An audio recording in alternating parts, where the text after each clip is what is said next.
If TikTok notifications are not showing, start by checking your phone notification settings. Open settings, go to apps, app management, find TikTok, and tap on notifications. Make sure notifications are turned on and that all categories like direct messages and mentions are enabled.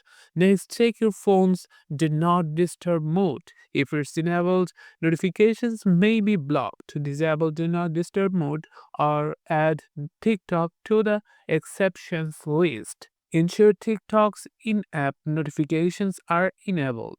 Open the TikTok app, go to your profile, tap the three lines in the top right corner, then settings and privacy, then tap on push notification.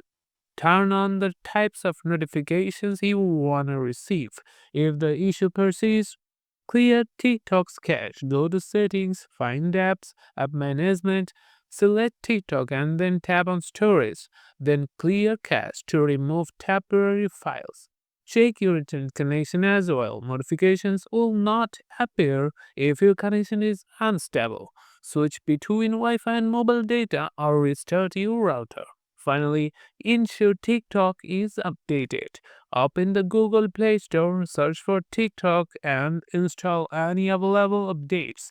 If none of these steps work, try uninstalling and reinstalling TikTok. And that's it. You should now have your notifications back. If this helped, don't forget to like, comment, and subscribe for more quick tech fixes.